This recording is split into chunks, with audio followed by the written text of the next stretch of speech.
pre-tertiary level. The construction of 10 STEM schools and 10 STEM centers has commenced across the country, with 7 STEM model schools having been operationalized.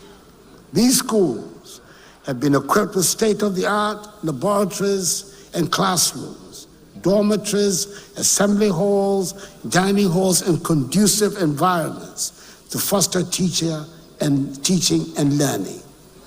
The operationalized schools have a total enrollment at present of 2,400 students reading general science and STEM. Mr. Speaker, in recognizing the critical role of technical and universal and vocational education and training in the country's industrialization agenda, the government continued implementing key reforms in the TVET space, including the expansion of the free senior high school program to include students in public TVET institutes. Mr. Speaker, a lot of resources has gone into the provision of infrastructure at all levels of the educational system, but a lot remains to be done. Many basic schools require more adequate classrooms and furniture, and the environment in some of these schools can be made more suitable for learning and teaching. Some of the senior high schools, especially the community schools recently absorbed into the former GES structure, lack the facilities that these established schools take for granted. We must all express our gratitude to the teachers in such schools who manage, in spite of the difficulties, to bring out the best in their students and sometimes succeed in achieving great results.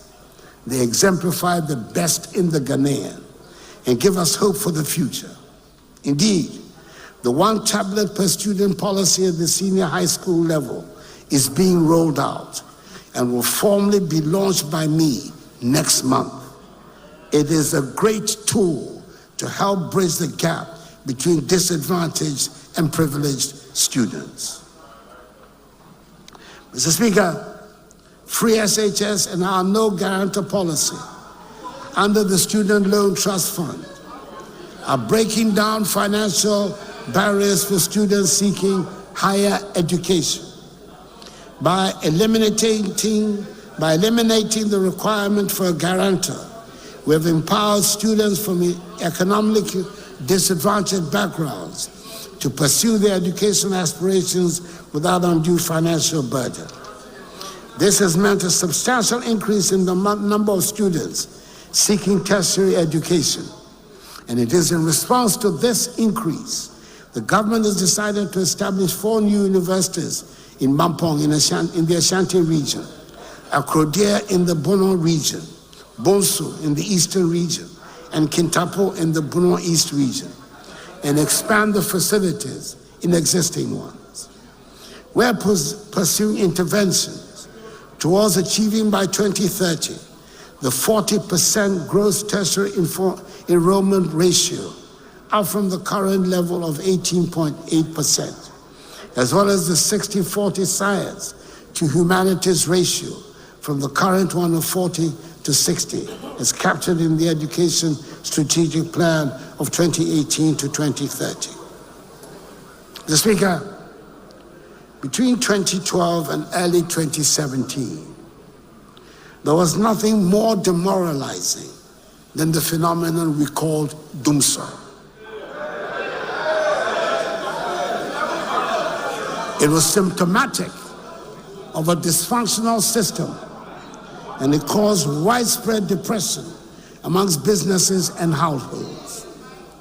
After that experience, my government was determined that Dumsor would not be inflicted upon government, upon Ghana and Ghanaians under an MPP government. Shouts will not wish Dumsor away in our history. It will not.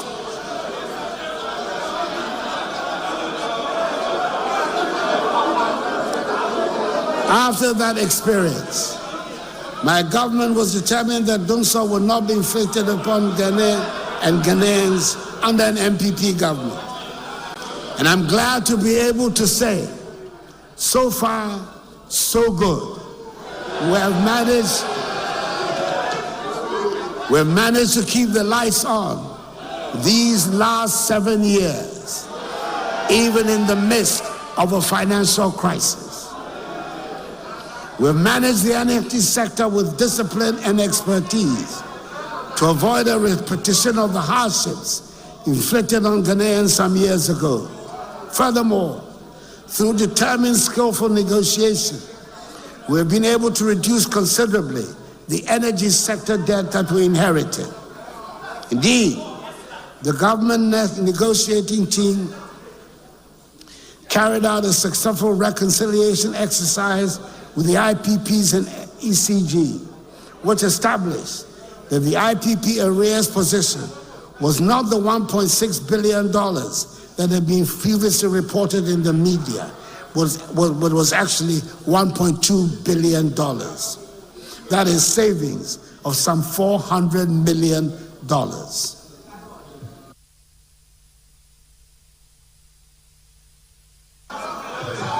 Additionally, the government negotiating team has reached commercial agreements on headline terms for the restructuring of power purchase agreements and arrears with AXA, Amandi, SemPower, Senate, and Early Power, and is finalizing remaining definitive documentation of such terms, which will result in total expected savings in excess of $9.1 billion over the lifespan of the IPP projects.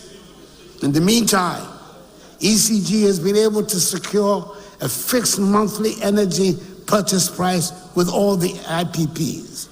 This has led to a monthly payment of $43 million United States dollars instead of the $77 million United States dollars. That is monthly savings of $34 million, or a 44% reduction in monthly payments, a far better outcome than the take-or-pay system we inherited. Mr. Speaker, I'm happy to report that we're making admirable progress in the provision of electricity to all parts of the country. Last year, 207 communities were connected to the grid, taking the current national access rate, electricity access rate, to 88.85%. We are aiming to achieve universal access this year by connecting an additional 400 communities to the national grid under the self-help electrification program and other 10 key projects. As part of efforts to improve power system reliability in the middle and northern parts of Ghana, government took a decision to relocate the 250 megawatt Ameri plant from Abuazi to Anwamaso in Kumasi. The Volta River Authority has successfully relocated 6 units of the Ameri plant with capacity of 150 megawatts, which are currently being tested and commissioned in Kumasi. The authority is taking steps to relocate the remaining 4 units before the end of the year. Mr. Speaker, we're also making steady progress in our commitment to increase the component of renewable energy to our energy generation mix. A 4 megawatt floating solar PV on the Bui Reservoir, as well as the 15 megawatt solar PV at Kaleo, have been completed and both are operational. We have contributed to increasing our share of solar energy in the generation mix to 3.2%. A 100 megawatt solar PV is under construction at Bui, as is the mini grid electrification program ongoing in the Adan East District, all of which will help us attain our target of 10% renewable energy in our generation mix by 2030. Mr. Speaker, furthermore, we have committed ourselves to the development of nuclear energy for peaceful purposes. As I indicated at the U.S.-Africa Nuclear Energy Summit and the International Framework for Nuclear Energy Cooperation Ministerial Conference held in Accra in November last year, the first of its kind in Africa. Our energy transition plan envisages 30% of our electricity production to be from nuclear energy by 2070, which is the core mandate of the Ghana Nuclear Power Program Organization, GNPPO, an entity under the office of the President. This strong commitment and position are geared towards the provision of clean and affordable electricity to drive our industrialization agenda. It is also meant to position Ghana as a net power exporter in the ECOWAS region through the West African Power Pool. Mr. Speaker, we have also succeeded in having the Secretariat of the Climate Vulnerable Forum, CVF, an intergovernmental forum of 58 of the most climate vulnerable countries, representing some 1.4 billion people located in Accra. Mr. Speaker, we have all heard about the Gold for Oil program. It has been explained, debated, and talked about. At this moment, all I want to say about it is that the Gold for Oil program has worked well and reduced significantly forex pressures on bulk energy storage, transportation, and bulk imports. Distribution and export companies enable them to negotiate more competitive premiums with suppliers. Premiums dropped from $180 to $200 per metric ton to $70 per metric ton or less. This also resulted in reduced and stabilized prices at the pumps of between 12 to 13 cedis per liter for the whole of 2023. We're taking steps to rectify some of the handicaps that have limited the full participation of Ghanaians in the oil and gas industry. For years, the well-paid jobs in the industry were taken exclusively by foreign nationals because we did not have people qualified in these fields. Last year, 150 young Ghanaians were trained and certified as mechanical maintenance technicians, electrical technicians, instrumentation technicians, and production process technicians up to the industry standards. Additionally, 5 young Ghanaians underwent a 10-month welding inspector training program at the North Alberta Institute of Technology in Canada. They have since been placed in various technical institutions in Ghana as instructors. Ghanaians will soon fill the well-paid positions on our oil fields because we have the trained and qualified personnel. Things are looking up. Mr. Speaker, it is quite likely that the most talked about subject in our country is roads and highways. When I appeared in the House last year, as I said earlier, I took the extraordinary step of coming with a fat book that detailed all the work that the government had done and was doing on roads since coming into office in 2017. I believe it was generally agreed that it was impressive, but it was not enough to satisfy everyone. Well, the work continues, even though some of the major road works have been temporarily interrupted as a result of the debt negotiation. As I've said earlier, all the details will be available on the performance tracker. Other modes of movement around the country are being built and upgraded to open up the country and make travel easier. Mr. Speaker, the new standard gauge railway line from the port of Tema to Mapakadai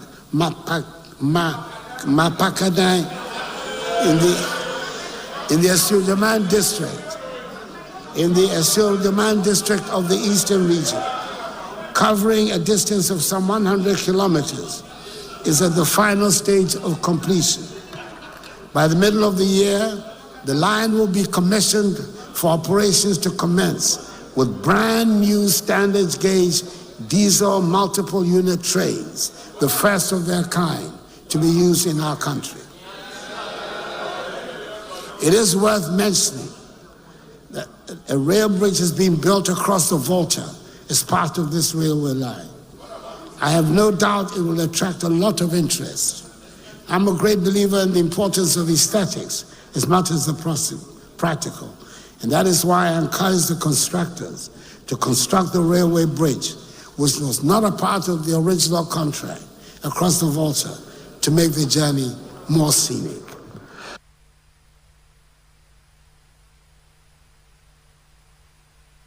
Nearly made me choke on my glass of water.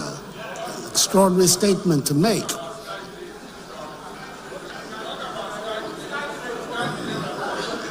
The development is on course of a new standard gauge Western Railway line to serve passengers, the mining sector, as well as support industrialization to boost the development and growth of this nation.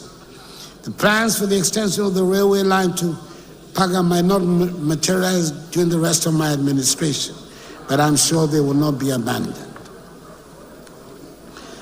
Mr. Speaker, there's no argument.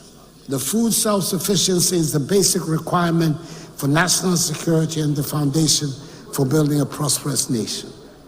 Last year, government reviewed the Planting for Food and Jobs, PFJ program, which had been implemented since 2019. Based on lessons learned, government developed and launched under the dynamic leadership of the new Minister for Food and Agriculture,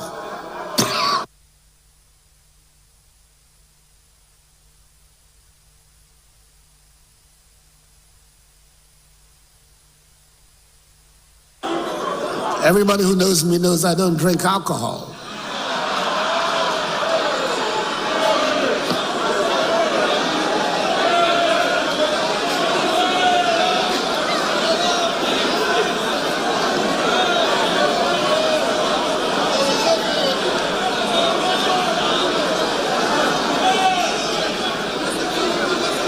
Last year, government reduced the Planting for Food and Jobs program, which had been implemented since 2017. Based on lessons learned, government developed and launched under the dynamic leadership of the new Minister for Food and Agriculture, the second phase of the PFJ. The second phase of the PFJ sets out a 5-year agenda to ensure food self-sufficiency and resilience. Strategic targets have been set for 11 priority products in the immediate term, September to December 2023. Short term, year 2024. Medium term, 2025-2026. And the long term, 2026-2028.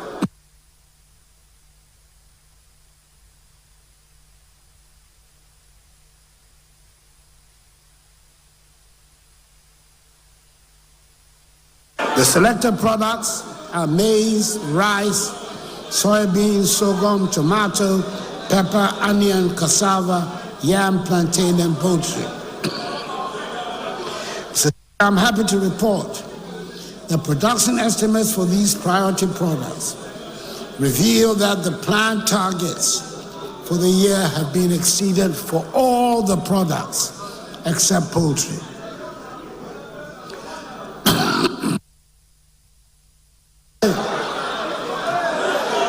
Poultry obviously requires extra attention. And that is exactly what we're doing. We have every intention of meeting the domestic production targets for poultry this year, 2024, and moving on to production levels that will lead to reduction in poultry imports. We envisage a vigorous cooperation between government and the private sector to achieve the set target. Mr. Speaker, the surest way of making agriculture attractive to young people is to take the drudgery out of farming. And government is continuing to make agricultural machinery and equipment easily available. Under the third and final tranche of the Brazil More Food program, tractors with accompanying implements, power tillers with accessories, maize shellers, units of combined pharmacists and rice millers have been distributed to farmers, processors, and mechanization service providers on hire purchase agreement. This year, under the Indian Exim facility, tractors with matching implements, planters, boom sprayers, combine harvesters, and corn pickers will also be made available. Mr. Speaker, having determined that large-scale commercial farming is the easiest way to achieve our set goal of food self-sufficiency, government under the second phase of the PFJ will establish agricultural zones as a complementary initiative to address the issue of access to large tracts of agricultural land, to drive sustainable and commercially oriented agriculture. This will significantly expand Ghana's productive capacity in products such as rice, soybean, maize, and tomato. Indeed, between 2021 and 2023, rice imports fell by some 45%. In 2021, rice imports amounted to 805,000 metric tons. In 2022, 650,000 metric tons. And in 2023, 450,000 metric tons. This healthy trajectory will continue until we achieve full sufficiency in rice production. For each agricultural zone, government will partner with the private sector to provide the necessary irrigation infrastructure, develop access roads, expand power, solar and hydro, and provide mechanization services. Various locations across the country with potential to be food baskets have been identified for the establishment of the agricultural zones. They include the Afram Plains, Chopoli, Kumawu, Kratchi, and Nkranza, amongst others. Mr. Speaker, we all witnessed a spectacular increment of the cocoa price from 800 cedis per bag to 1,300 cedis.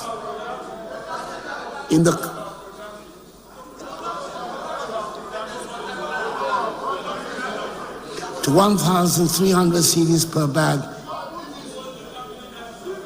in the current cocoa season, the highest increase in 50 years.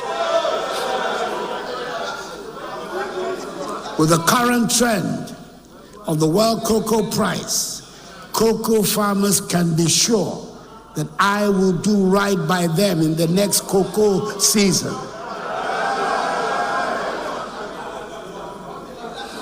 Mr. Speaker, government has begun the development of 7,100 hectares irrigation infrastructure in 5 identified economic enclaves within the Afram Plains agricultural zone. Work is also continuing towards the completion of the Temne Phase 3 extension and via irrigation schemes.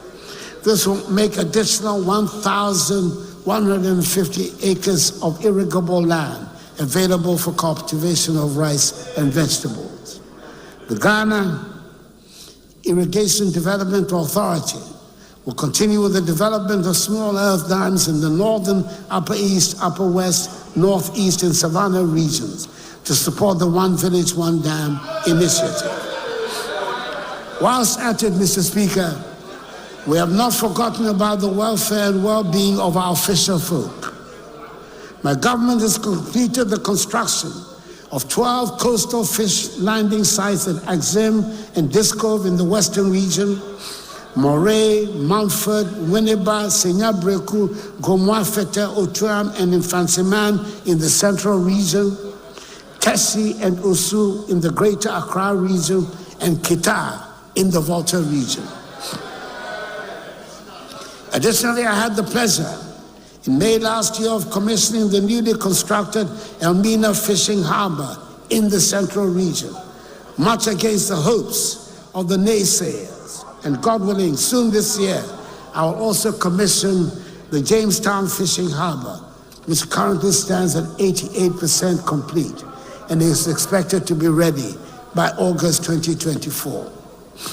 Mr. Speaker, To help address the incidence of premixed fuel diversion and hoarding, government last year completed the installation of 50 out of the 300 premixed fuel automated dispenser.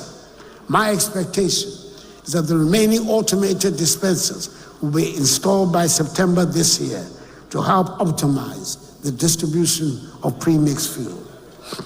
Government will continue to take decisive actions, such as the close season, to help safeguard the ocean's capacity to regenerate and to continue to deliver substantial economic, environmental, and social value for our development. Mr. Speaker, last year, Ghana regained her position as the leading producer of gold in Africa, having overtaken South Africa. Our gold production reached an unprecedented 4 million ounces, according to preliminary reports. This is as a result of the progressive policies we have been implementing, which have led to the revival of dormant mines like the Obuasi and Bibiani mines and the expansion of existing ones. The reduction in withholding tax on unprocessed gold by small-scale miners from 3% to 1.5% has resulted in some 900% increment in gold export from the small sector over the last 2 years. Leveraging on these resources, we introduced the innovative gold for oil policy, which accounts for some 30% of our total crude oil consumption.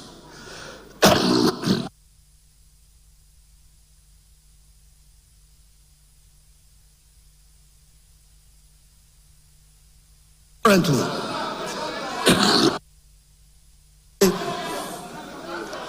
3 large-scale mines are under construction in Ahafo, Upper East and Upper West regions, with Cardinal Namdini set to pour its first gold in the Upper East region in the last quarter of this year. With these new nines, our gold production is expected to increase to some 4.5 million ounces annually. Mr. Speaker, to add value to these volumes of production,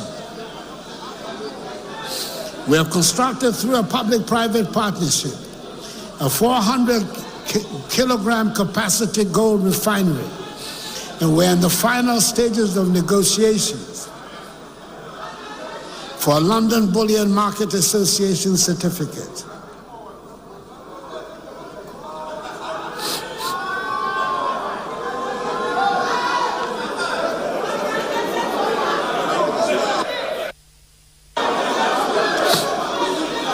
For our green minerals, including lithium,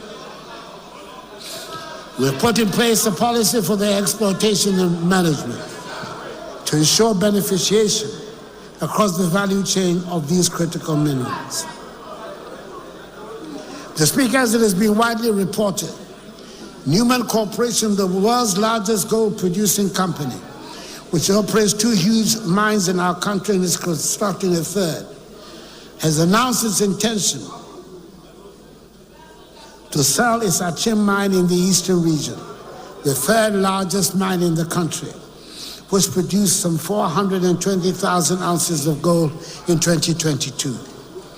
As part of government's policy to modernize the mining sector, to indigenize the mining sector, we will engage with Newmont to give priority to Ghanaian investors who will want to acquire this mine, to ensure that our mineral resources better benefit the Ghanaian people.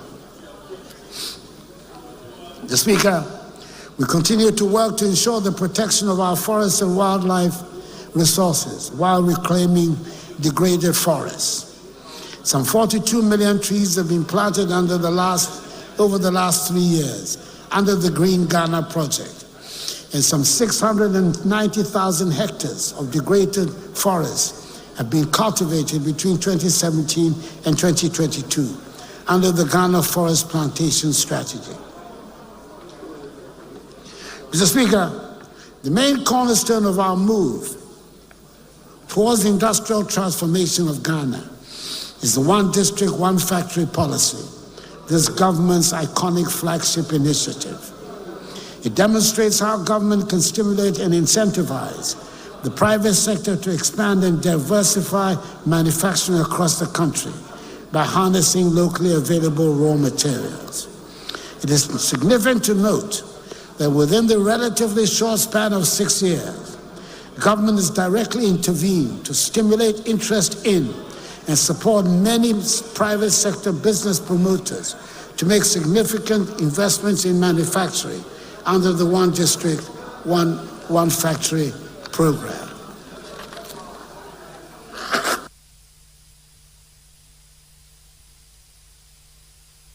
Mr. Speaker, this has led to the development of 321 IDF 1D1F projects consisting of 211 new medium to large-scale factories and the conscious enabling of 110 existing companies to inject significant capital investments into the expansion of production facilities and diversification of products. These business promoters have so far invested in 142 districts across the country, across all 16 regions, and achieving 54% district coverage. The aspiration is to bring a 1D1F project to every district. Speaker, within this period, some 170,000 jobs have been created under the novel ID 1D1F program by companies in operation. The Speaker, government approved a number of incentives, including duty exemptions to support the implementation of the 1D1F program. In 2019 and 2020, 37 1D1F companies were granted exemptions approval by this august House. However, from 2021 to date, no exemptions have been granted. Mr. Speaker, I urge the House to consider and approve all the outstanding exemption applications as a matter of urgency.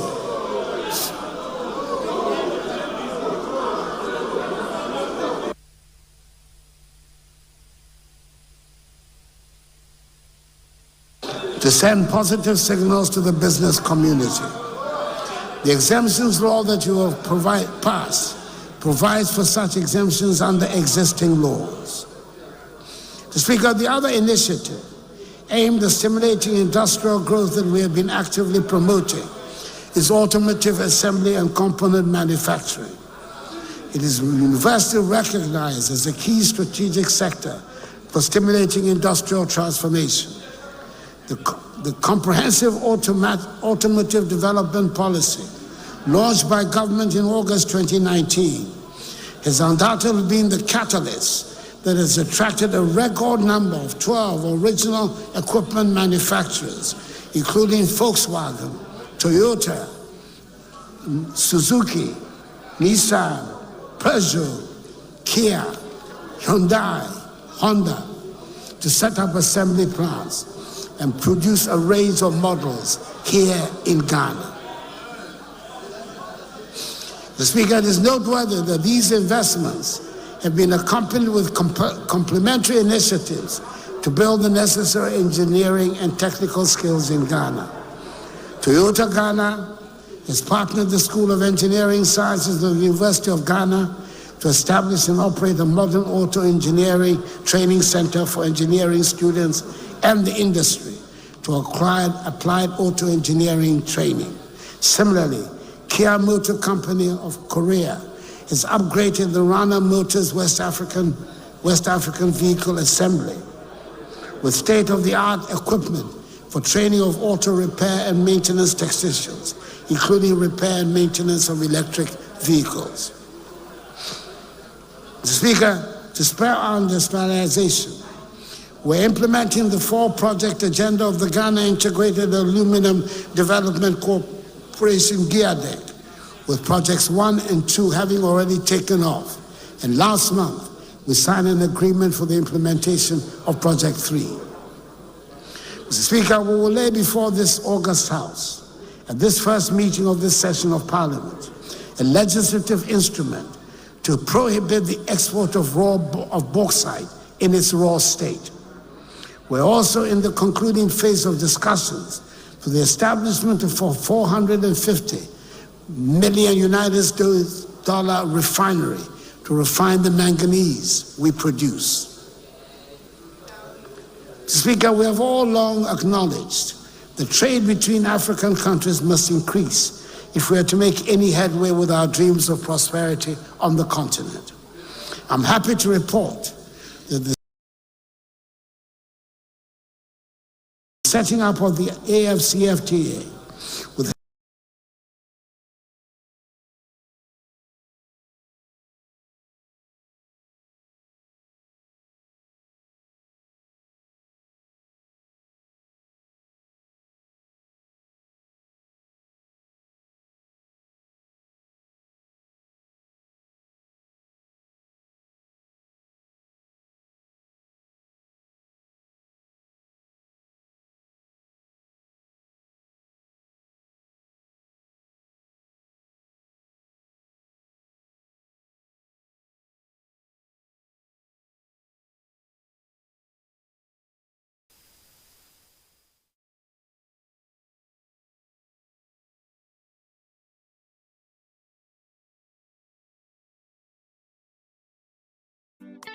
Spices Naima.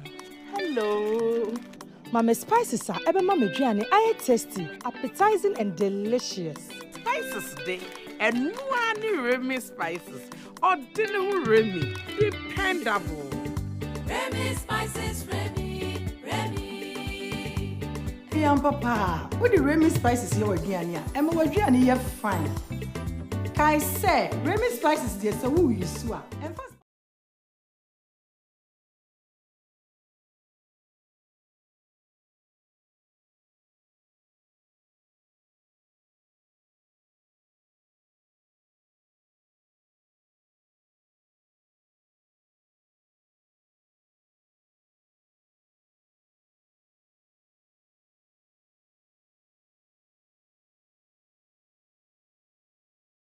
Drive, seed, an initiative which seeks to improve coverage and increase the contributor base of the SNID scheme.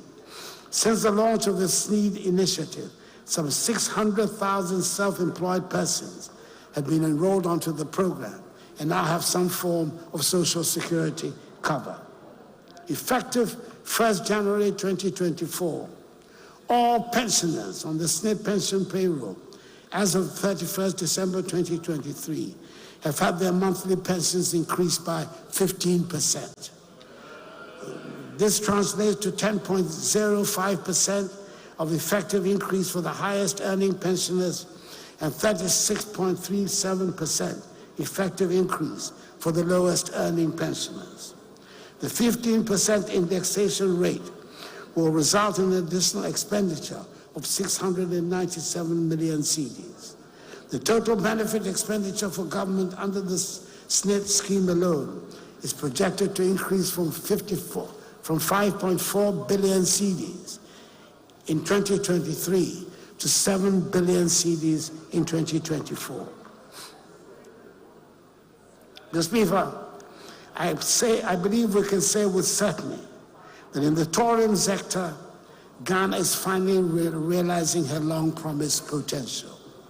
Starting from the events and excitement of the year of return in 2019, Ghana has truly become an attractive tourist destination, with visitors' numbers increasing every year. December in G8 is now an established and increasingly attractive phenomenon, which brings visitors to our country in the month of December and has changed the events calendar around the Christmas holiday season in Accra and many other towns. Mr. Speaker, for the first time since the Kwame Nkrumah Memorial Park was constructed in 1992, government has undertaken a full modernization and rehabilitation of the facility. Since the commissioning of the modernized park in July 2023, the number of domestic and international visitors has risen dramatically. A national newspaper reporting on activities at the revamped park had a screaming headline which said, Akufo-Addo resurrects Nkrumah.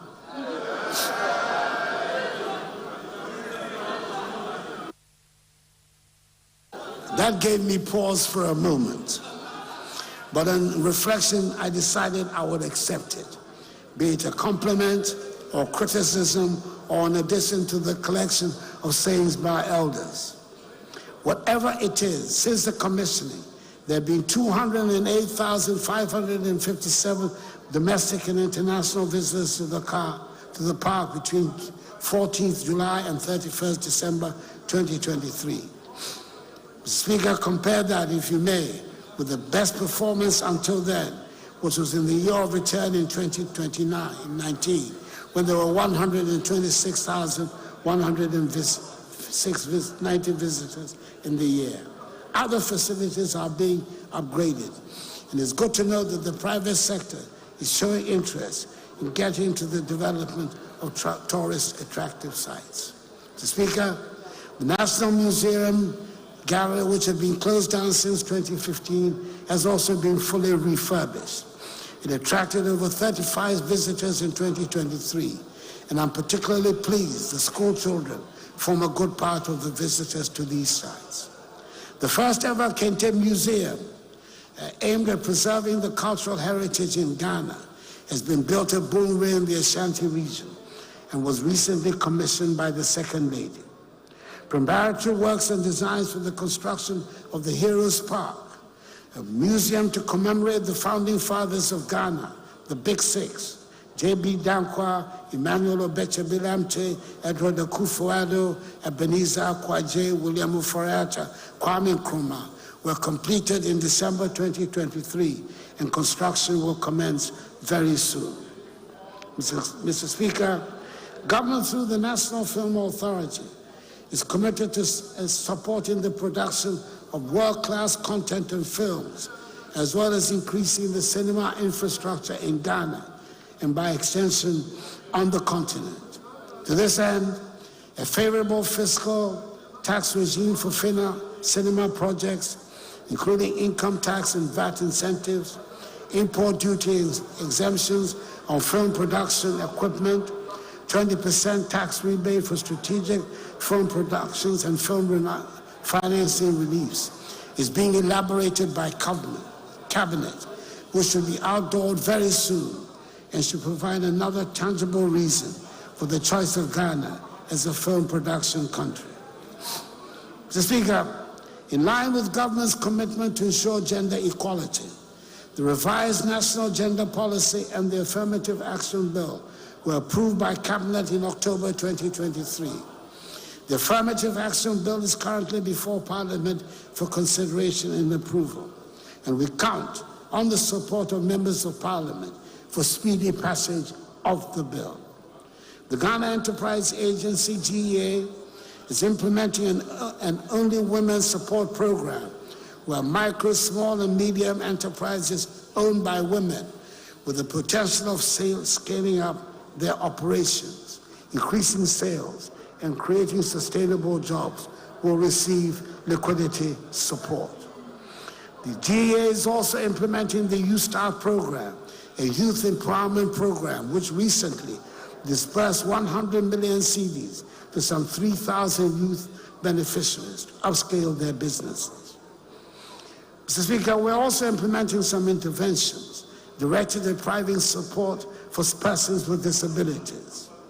In June last year, a significant boost was given to micro, small, and medium enterprises owned by persons with disabilities when government launched the 12 million CD PWD Enterprise Support Program. This grant support program, under the Ghana Transformative Project, is being funded with the support of the World Bank. Again, the Youth Employment Agency has initiated a groundbreaking employment drive targeting 282 persons with disabilities who used to work at poll booths. Speaker, let me now turn to football, a sport that is dear to the hearts of all Ghanaians. I'm sure I disclose no state secret if I state that I am myself an ardent football enthusiast and once played in the University of Ghana team with my friend, the late President John Evans Atta Mills. Fifi to me. Throughout the years, the national team, the Black Stars, has held a special place in the affection of Ghanaians. They lifted up our spirits as they dominated Africa and won 4 continental trophies. They have at other times broken our hearts, but it was not until 2006 that the Black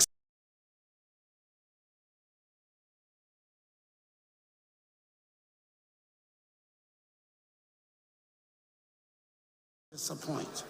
Then came the spectacular South Africa 2010 World Cup and its drama, when we almost became the first African side to reach the semi-finals of the World Cup. It is fair to say that since the sad events of Brazil 2014, many Ghanaians have been left disappointed by some of the recent results of the Black Stars. Their various attempts have been made to revive the fortunes of the national team and rebuild the enthusiasm of the people with varying degrees of success. The recent AFCON in Cote d'Ivoire was probably the nadir of the performance of Black Stars and has left the nation saddened. However, I am quite certain that the young men and the technical handlers would themselves have wanted to make our nation proud. And I believe that the captain, Andre Dede Ayew, meant every word when he rendered heartfelt apologies on behalf of his teammates to all Ghanaians for the team's early exit. Speaker, I believe it's time for us to take a long-term, far-sighted approach to correct what has gone wrong. It is time to return to scouting, grooming, and developing talent at the grassroots level under a presidential policy on football that I intend to unveil very soon. The School Sports Department of the Ministry of Education will work hand in hand with the Ministry of Youth and Sports in collaboration and synergy with the Ghana Football Association to build district, regional, and national juvenile teams for both girls and boys. The more than 150 AstroTurf pitches constructed throughout the country under this administration provide the foundational facilities to make a start as we strive to provide more of them, which will see a steady progression of talent up the ladder from the junior juvenile teams to the senior sides based on merit and nothing else. A similar approach has been tried before under the 5-year football development plan led by the late Ben Kofi, initiated under the MPP administration of President J. Akufo-Addo. It was under this plan that talents such as Michael Essien, Sule Muntari, John Mensah, Derek Boateng, and later Asamoah Gyan and Stephen Appiah were discovered and nurtured. The results became evident to us and the world. It takes time, dedication, and patience. We cannot harvest where we have not planted and irrigated. I have no doubt at all that the Black Stars will rise and make us proud again. Mr. Speaker, the senior women's team, the Black Queens, who do not get half the attention the Black Stars get, have been performing quite creditably. They had gone for 10 matches without any loss until last December, and then when they lost narrowly to Namibia in the qualifying ground for the 2024 Women's African Cup of Nations. Even though they lost narrowly to Zambia in the first leg of the qualifiers for the 2024 Olympic Games, let us wish them well in the second leg to be played in Lusaka tomorrow. I hope they give us something to cheer about. Mr. Speaker, it gives me great pleasure to report that all the preparations are ready for Ghana to welcome sportsmen and women from around the continent to participate in the 13th edition of the African Games. It seems incredible, but this is the first time that Ghana will be hosting these games. It's taken a lot of courage to have persisted with the decision to host the games, especially when our financial problem came in the midst of the preparations. But I am glad we went ahead. The preparations are all complete, and I was excited and very pleased with what I saw at Botima, when I went to commission the Games Village some 2 weeks ago.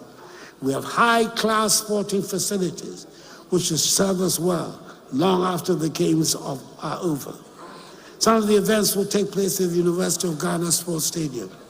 It is worth noting that this is a facility started under former President J. Akufo and was abandoned by successor governments. I'm extremely proud that this project has been finished under my stewardship, not just because of the Games, but also because it has taken 75 years of existence for Legon, Ghana's premier university, to have a sports stadium. I urge all Ghanaians to make our visitors welcome and to patronize the Games and cheer on the participants. Mr. Speaker, this is the 7th time that I've appeared before this House as President to give an accounting of the state of our nation. Luckily for me, I know my way around the place, having spent 12 memorable years here as a member of Parliament. And therefore, even on the few occasions the sections of the House did not want to make me welcome, I was still able to manage. I have one more scheduled date with the House when I will be here to give an accounting of my time in office. By that time, my successor would have been elected. And we will be getting ready for the swearing-in ceremony. The elections will be held peacefully, and the candidate with credibility to take us on to a higher level will win. Let me wish all of us well in the elections on 7th December. Before then, a number of important tasks lie ahead of us, one of which will be commissioning the Nana Adjumani Prempeh I International Airport in Kumasi, and naming the recently commissioned airport in Tamale, the Yakubu Tali International Airport of Tamale. Mr. Speaker, we stumbled, but we are rising again. We were bruised, but we are healing. We have recovered our footing. We have dusted ourselves off, and now we face tomorrow with confidence. Every day we pray and hope that adversity may spare our families, our communities, and our dear nation. But should we be confronted by misfortune, we must face it like people with a proud history who fight and do not flee. Yenim kon, yenim jane. That is the Ghanaian spirit. That is our armor and our shield. This is our ethos. Let us believe in Ghana. I believe in Ghana. And may God bless our homeland, Ghana, and make her great and strong. I thank you for your attention.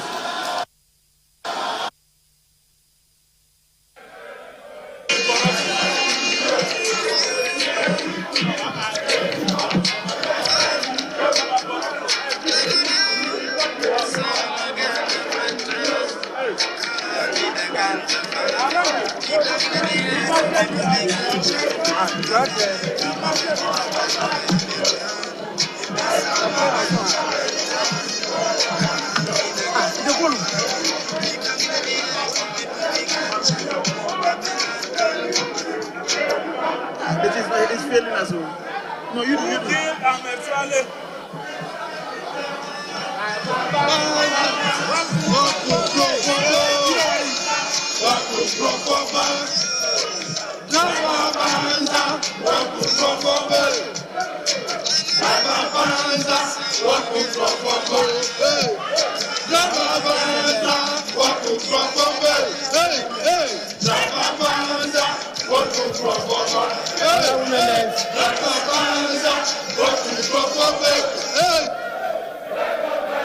Honorable members, honorable members,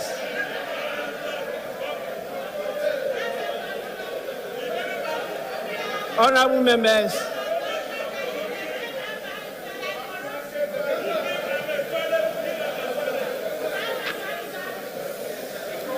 Honorable members,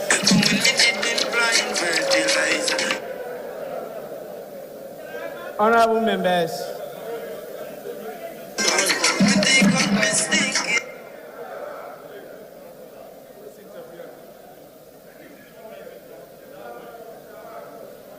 honorable members, I think it's proper and right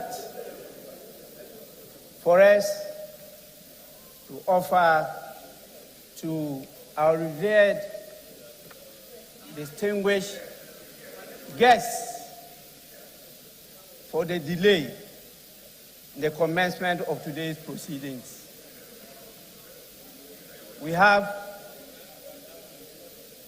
and we owe it as a duty to let Ghanaians know and our audience why today there was a delay in the commencement of proceedings. And I would want to, on your behalf, also apologize to them for that delay. It was due to circumstances beyond our control. Honorable members, we were compelled to attend to some debilitating constraints to the House, and that kept us an hour behind schedule, and I want to apologize for that delay. Honorable members, we also, in acknowledging the presence of the dignitaries here in the House, failed to mention some very important statesmen who are with us today. And it's proper that we acknowledge their presence. We have with us Dr. Hassan Ayariga,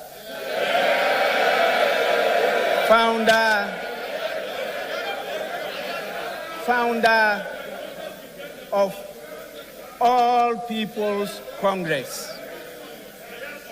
We also have in our midst Mr. Ivor Kobina Greenstreet, who, as you all know, is a former Convention People's Party flag bearer.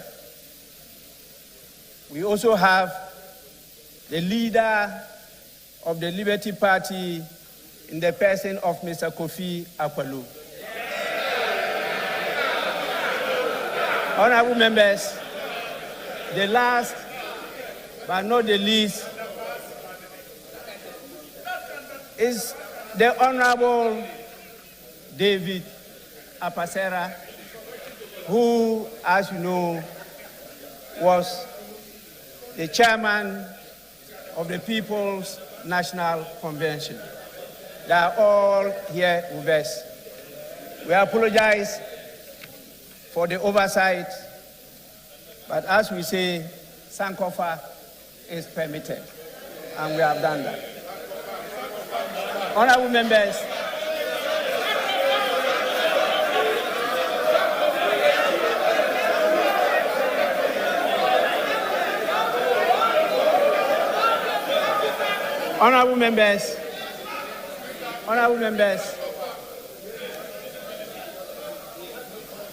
the Speaker is very vigilant. And as I mentioned earlier on, the ability to catch the eye of the Speaker includes good behavior.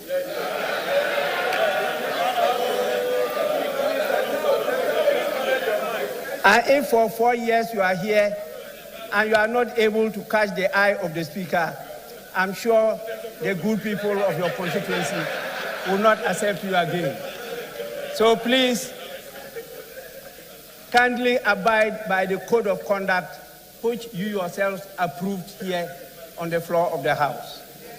With this, I want to, in accordance with Standing Order 72-4, convey to His Excellency, the President, the gratitude of the House for the address.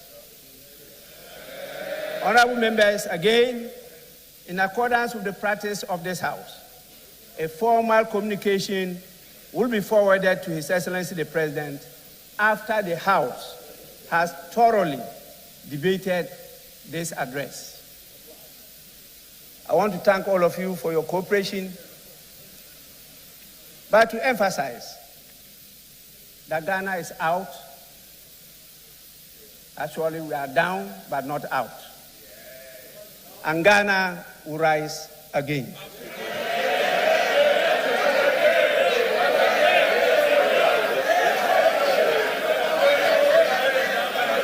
Honorable members, on this note, honorable members, I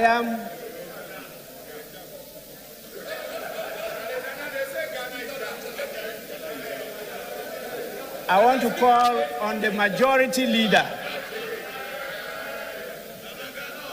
to indicate the nature of the business on the floor. I don't want to go direct to tell him that this is an indication for him to move for an adjournment of the sitting. I say I don't want to.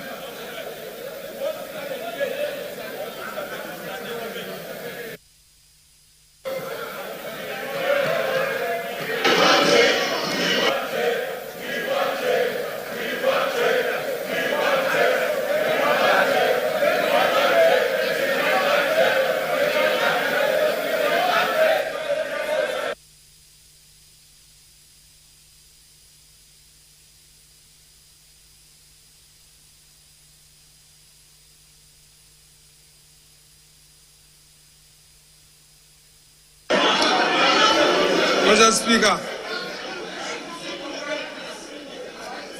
thank you for the opportunity. Mr. Speaker,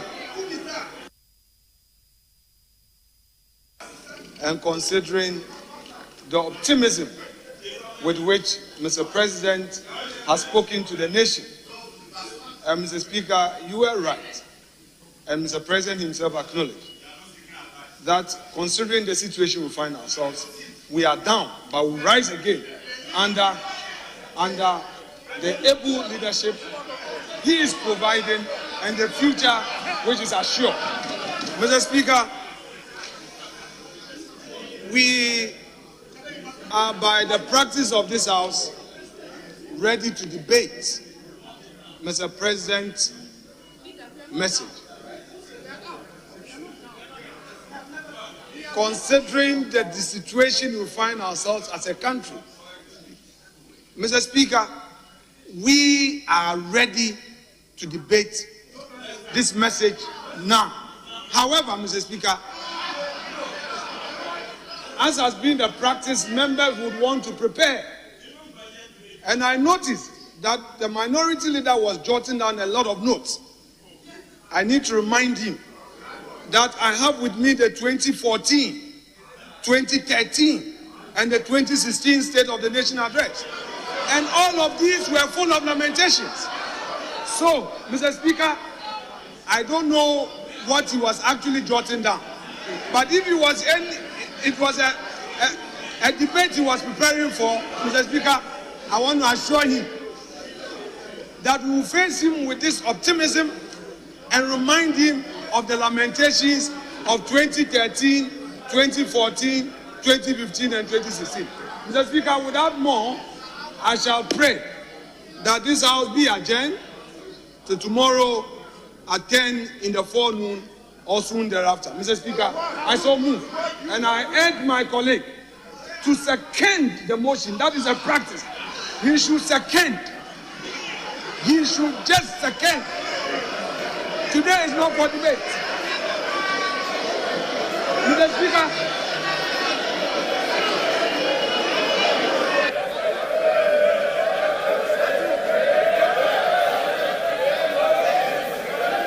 Speaker, fortunately for me, my mentor and coach is still available. I'll still take tutorials.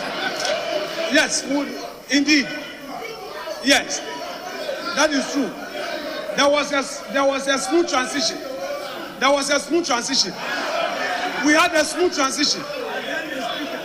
We had a smooth transition.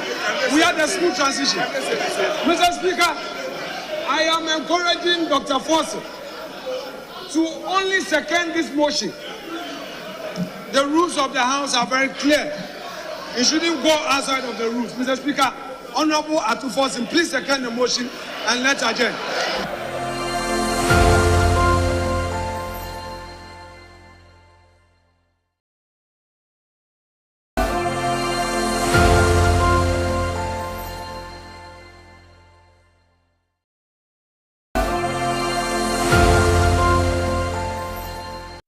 Ready for something refreshing and great tasting?